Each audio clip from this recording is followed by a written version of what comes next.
وہ شوہر سے تنگ پڑ جاتی ہے، شوہر بیوی سے تنگ پڑ جاتا ہے، اسی طرح اولاد اپنے ماں باپ سے اور ماں باپ اپنی اولاد سے اور لوگ اپنے رشتہ داروں سے تنگ پڑتے ہیں،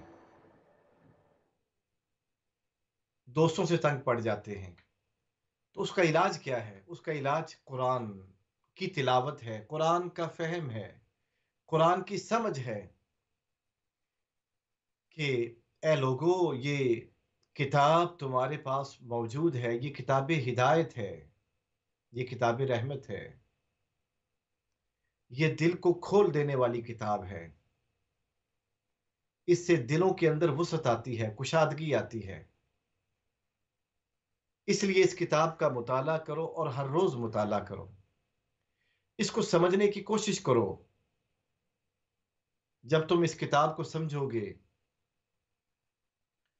تو پھر تمہارے اندر بھی کشادگی آنا شروع ہو جائے گی، تمہارے اندر بھی ہدایت کے چراغ جلنا شروع ہو جائیں گے، اور پھر یہ ہر ایک کو کشادہ قلبی عطا کرتی ہے، یہ کتاب کشادہ دلی عطا کرتی ہے ہر ایک کو۔ جو بھی اس کے پاس آتا ہے اللہ تعالیٰ اسے کشادگی قلب عطا فرماتا ہے، لیکن اہل ایمان کے لیے نصیحت ہے۔ اگر کوئی اہل ایمان اس کے پاس آتا ہے، ویسے تو پوری انسانیت کے لیے یہ کتاب ہدایت ہے، کتاب رحمت ہے، اور جب ہدایت قبول کر لی جاتی ہے، انسان ایمان لے آتا ہے، تو پھر یہی کتاب اہل ایمان کے لیے نصیحت بن جاتی ہے، اور نصیحت بھی ایسی کہ جو دنیا میں بھی فائدہ دے اور آخرت میں بھی فائدہ دے۔ اس کے بعد ایک اور بڑا اہم مضمون ہے اس سورہ پاک میں جو ہم دیکھتے ہیں، مسئولیت، ذمہ داری، کہ اللہ رب العزت قیامت کے دن ہم سے ضرور پوچھے گا کہ تم نے دنیا میں کیا کیا، پوچھا جائے گا اس سے، اس کی مسئولیت ہوگی، اس سے ضرور پوچھا جائے گا کہ تم نے کیا انجام دیا، تم نے کیا عمل اختیار کیا تھا دنیا کے اندر۔ اور صرف انسانوں سے نہیں پوچھا جائے گا بلکہ اس کے ساتھ ساتھ رسولوں سے بھی پوچھا جائے گا۔ فَلَنَسْأَلَنَّ الَّذِينَ أُرْسِلَ إِلَيْهِمْ وَلَنَسْأَلَنَّ الْمُرْسَلِينَ۔ یہ آیت نمبر 6 ہے سورہ آراف کی، آپ اس کو دیکھ بھی سکتے ہیں، پڑھ بھی سکتے ہیں، کہ ہم ان سے ضرور پوچھیں گے جن کی طرف رسول بھیجے گئے، اور ہم رسولوں سے بھی پوچھیں گے، تاکہ انسانیت یہ سوال نہ کرے کہ جی ہم سے تو آپ پوچھ رہے ہیں، کیا آپ رسولوں سے نہ پوچھیں گے کہ انہوں نے بھی اپنا فرض ادا کیا یا نہ کیا؟ رسولوں سے بھی ہم پوچھیں گے کیا انہوں نے اپنا فرض ادا کیا یا نہ کیا۔ اگر انہوں نے اپنا فرض ادا کیا ہے، اور یقیناً کیا ہے،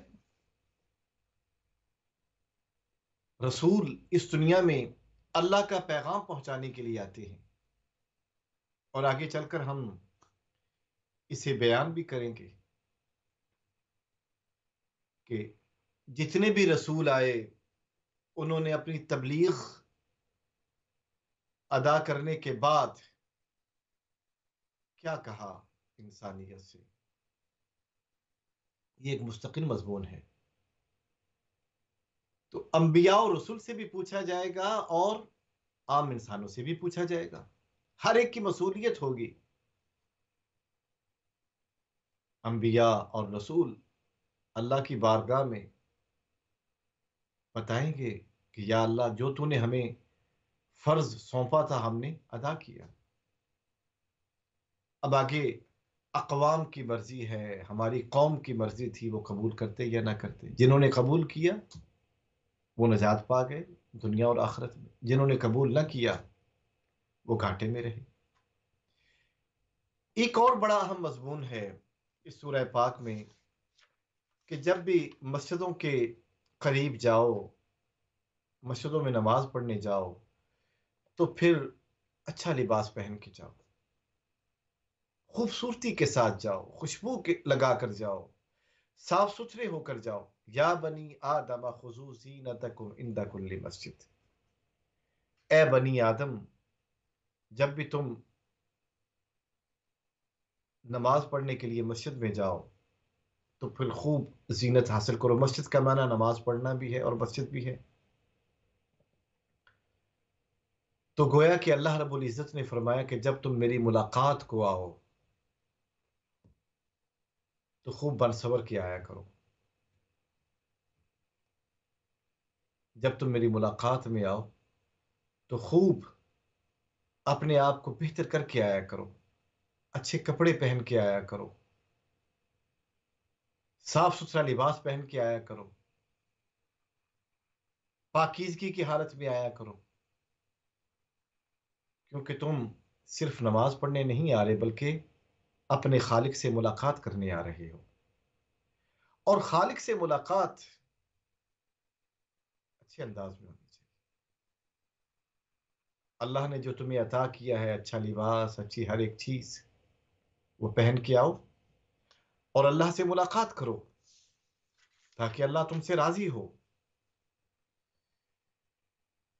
ایک اور اہم مضمون کہ اللہ رب العزت کسی کو اس کی طاقت سے بڑھ کے زیادہ تکلیف نہیں دیتا۔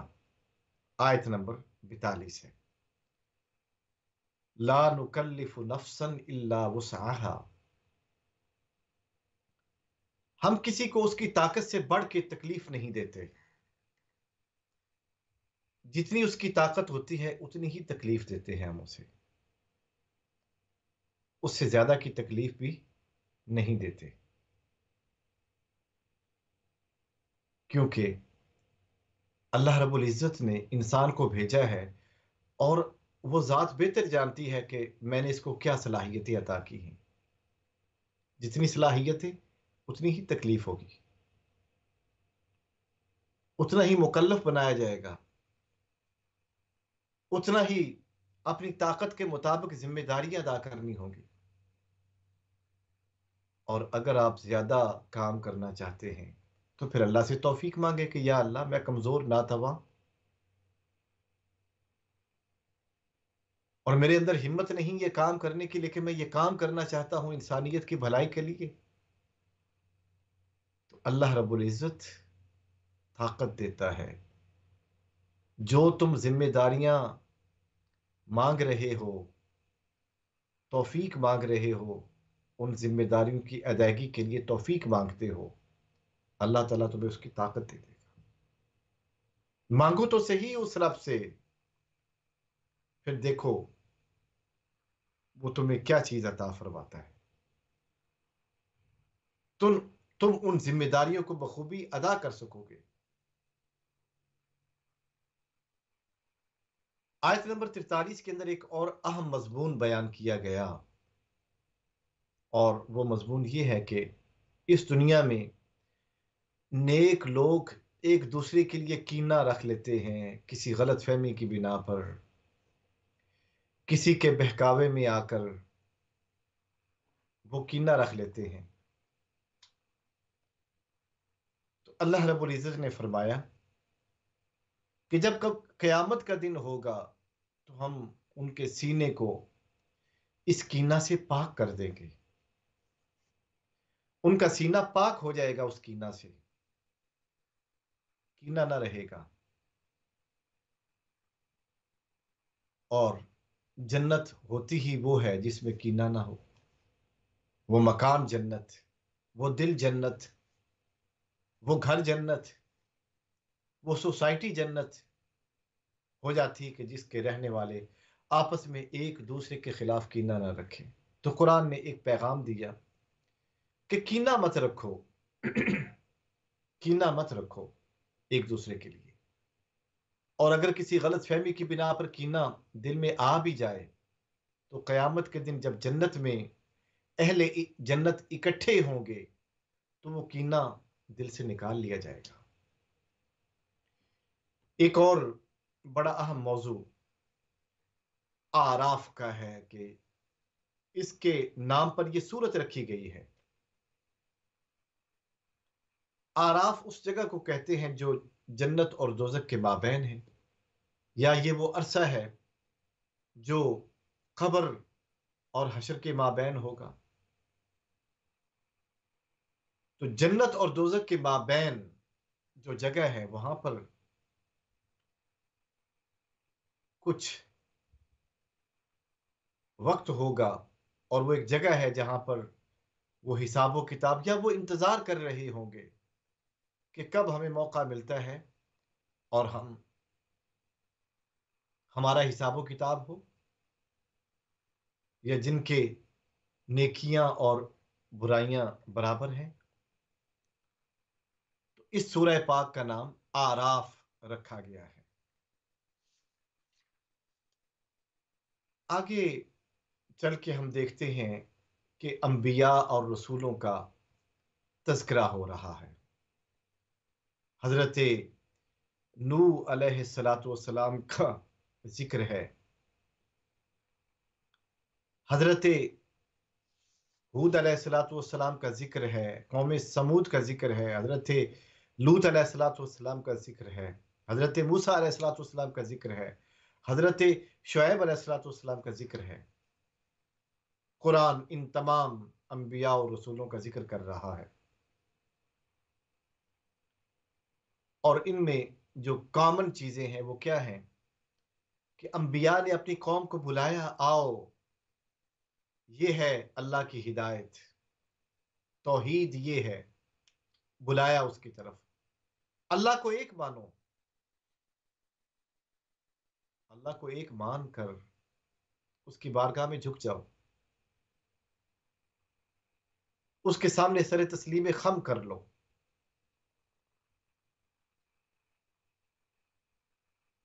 وہی ذات ہے جس نے تمہیں پیدا کیا ہے، اور ہم تمہاری طرف اس کی طرف سے بھیجے ہوئے رسول اور انبیاء ہیں، ہماری دعوت کو قبول کرو۔ اور ان کا پہلا جواب یہ ہوتا تھا ان سب کا کہ تم ہمارے جیسے انسان ہی تو ہو، تم بھی کھاتے پیتے ہو، تم بھی بازاروں میں چلتے ہو، تمہاری بھی فیملی ہے، تمہاری بھی بچے ہیں، اولاد ہے، تمہارے بھی نارمل حالات ہیں ہماری طرح۔ ان کا پہلا جواب یہ ہوتا تھا۔ اور پھر انبیاء اور رسل ان کی جو بری عادات ہیں اس کے اوپر انہیں ٹوکا کرتے تھے کہ یہ برے کام چھوڑ دو، تم یہ تمہیں زیب نہیں دیتے، تم کھلی گمراہی کے اندر ہو، اور ہم تمہارے لیے ناصح بن کے آئے ہیں، تمہیں نصیحت کرتے ہیں۔ حضرت نوح علیہ السلام نے اپنی قوم سے کہا کہ میں تمہاری طرف اللہ کا پیغام پہنچانے والا ہوں، لیکن انہوں نے حضرت نوح علیہ السلام کی بات کو نہ سنا۔ آپ نے فرمایا کہ تم کھلی گمراہی میں ہو، اور میں تمہاری طرف رسول بنا کر بھیجا گیا۔ اب وہ کہہ رہے تھے کہ نہیں، تم نے جو کچھ کرنا ہے کر گزرو، ہم اپنے باپ دادا کے طور طریقوں کو کبھی نہ چھوڑیں گے۔ اب جو برائیاں نسل در نسل آ رہی ہیں ان کو اپنایا جا رہا ہے، اس لیے انہوں نے اس کو جھٹلایا، حضرت نوح علیہ السلام کو۔ تو ہم نے ایک کشتی کے ذریعے حضرت نوح علیہ السلام اور ان کے ساتھ جو ایمان لائے تھے ان کو بچا لیا، باقی سب کو غرق کر دیا۔ حضرت نوح کے بعد اس سورہ پاک میں حضرت ہود کا ذکر ہے۔ علیہ الصلوۃ والسلام. اب آپ قوم کو دعوت دے رہے ہیں توحید کو قبول کرنے کی. قوم آگے سے جواب دیتی ہے کہ اے ہود، ہم تمہیں نری صفاحت کے اندر دیکھتے ہیں. اب وہ آپ کو صفاحت کے اندر دیکھ رہے ہیں کہ ہمیں تو آپ کا کوئی کام درست نظر نہیں آتا، اور ہم تمہیں سمجھتے ہیں کہ تم ہمارے گمان کے مطابق سچے نہیں ہو.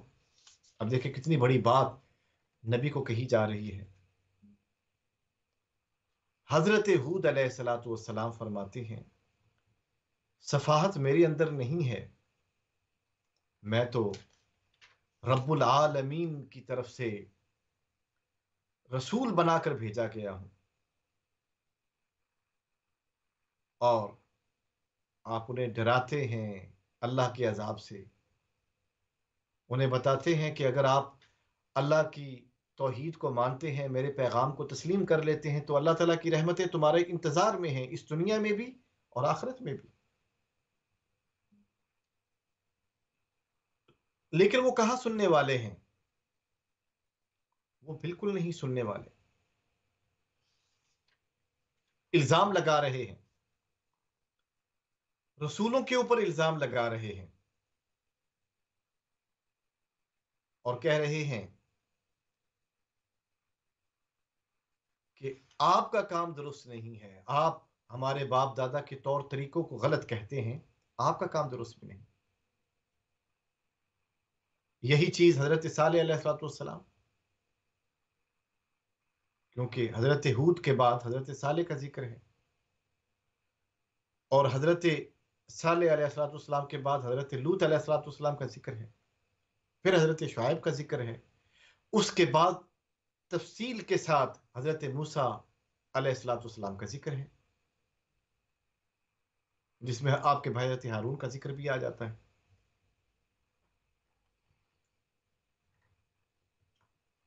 تو قوم الزام لگا رہی ہے کہ ہم تو اچھے بھلے تھے، آپ نے ہمارے باپ دادا کو برا کہہ دیا. آج بھی یہی صورتحال ہے.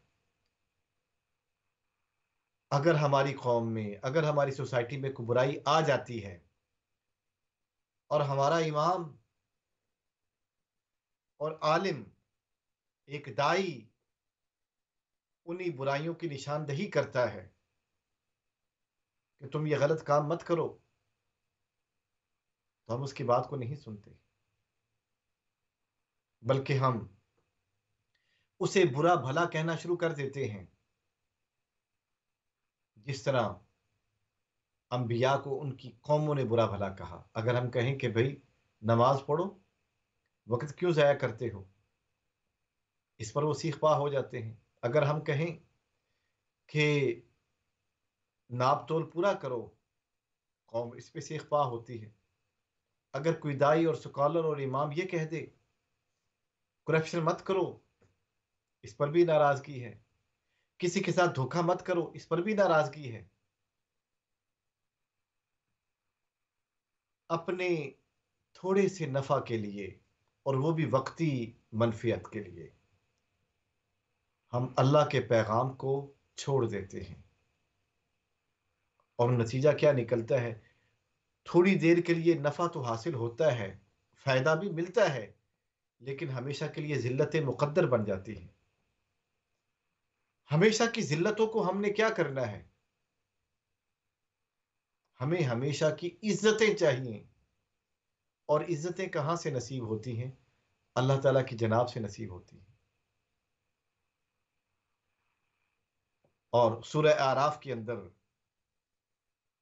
ان قوموں کا ذکر کرنے کے بعد اللہ رب العزت نے ایک اصول بیان کیا، وَلَوْ أَنَّ أَهْلَ الْقُرَىٰ آمَنُوا وَاتَّقَوْا لَفَتَحْنَا عَلَيْهِمْ بَرَكَاتٍ مِّنَ السَّمَاءِ وَالْأَرْضِ. اگر وہ بستیوں والے ایمان لاتے، تقوی اختیار کرتے، پرہیزگاری اختیار کرتے، ہم ان پر آسمان سے برکتوں کے دروازے کھول دیتے. آسمان سے، زمین سے برکتوں کے دروازے ہم کھول دیتے. انہیں آسمان سے بھی برکتیں حاصل ہوتی اور زمین سے بھی خزانے انہیں نصیب ہوتے. گویا کہ ہر طرف سے اللہ کی رحمتیں اور برکتیں انہیں نصیب ہوتی. لَفَتَحْنَا عَلَيْهِمْ بَرَكَاتٍ مِّنَ السَّمَاءِ وَالْأَرْضِ. یہ اصول بیان کر دیا. سارے انبیاء اور رسولوں کا ذکر کرنے کے بعد، ان کی قوموں کا ذکر کرنے کے بعد، انہوں نے آپ کی بات کو نہ مانا، ہلاک ہو گئے، ذلتیں ابدی مقدر ہو گئی ان کے لیے. تو قرآن نے ایک اصول بیان کر دیا، اور یہ اصول کیا ہے؟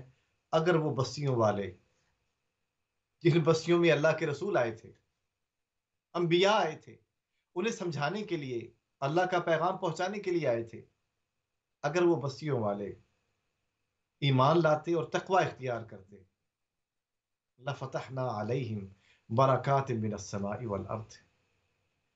ہم ان پر زمین و آسمان کی برکتوں کے دروازے کھول دیتے، برکتیں نازل کرتے ان کے اوپر. آسمان کی طرف سے بھی رحمتیں اور زمین کی طرف سے بھی برکتیں انہیں حاصل ہوتی. گویا کہ وہ زمین و آسمان کے مابین ہیں، تو ہر طرف سے خوشیاں ہی خوشیاں انہیں نصیب ہوتی. اور جو لوگ ایمان لاتے ہیں، تقوی اختیار کرتے ہیں، اللہ سے ڈرتے ہیں، اللہ سے محبتیں کرتے ہیں، اللہ سے اپنا دل لگا لیتے ہیں، انہیں پھر ڈر نہیں ہوتا، غم نہیں ہوتا. وہ اللہ تعالیٰ کی رحمت کا سایہ حاصل کرتے ہوئے زندگی کی دوڑ میں آگے بڑھنا شروع ہو جاتے ہیں، اور چلتے چلتے ترقی ان کے قدموں کو خود چوم لیتی ہے، اور پھر ان کے لیے اس دنیا کی بھی رحمتیں اور برکتیں ہوتی ہیں، اور آخرت میں اللہ تعالیٰ انہیں عزتوں کا تاج پہنائیں گے. محترم ناظرین، سورہ آراف کے مضامین اور خلاصہ یہ ابھی جاری و ساری ہے، جو ہم مزید بیان بھی کریں گے، اور تھوڑی ہی دیر میں بریک کا وقت بھی ہوا چاہتا ہے. مختصر بریک ہوگی اور بریک کے بعد پھر آپ ہمارے ساتھ ہوں گے. تو سورہ آراف کے جو آنے والے آگے کے مضامین ہیں، اس میں ایک اہم مضمون حضرت موسیٰ علیہ السلام کی قوم کا تذکرہ ہے.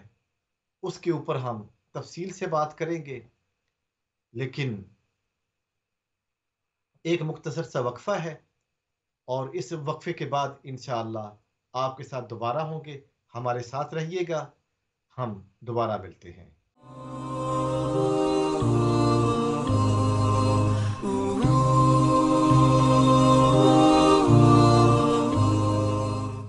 ویلکم بیک محترم ناظرین. بریک پر جانے سے پہلے ہم سورہ آراف کے مضامین کو بیان کر رہے تھے. اس سیکنڈ سیگمنٹ میں آپ کی لائیو کالز لی جاتی ہیں، آپ کے سوالات کو سنا جاتا ہے اور ان کے جوابات دیے جاتے ہیں. تو اس وقت سیشن اوپن ہے، کالز اوپن ہو چکی ہیں. آپ جو سوالات پوچھنا چاہیں آپ پوچھ سکتے ہیں. اسکرین پر دیے گئے نمبر کو ڈائل کر کے آپ اپنے سوالات پوچھ سکتے ہیں. جی، ہم بات کر رہے تھے سورہ آراف کے مضامین کی، کہ حضرت موسیٰ علیہ السلام کا ذکر اللہ رب العزت نے تفصیل کے ساتھ کیا ہے، اور یہ ذکر کئی مرتبہ اللہ رب العزت نے کیا. سورہ بقرہ سے شروع ہوتا ہے، اور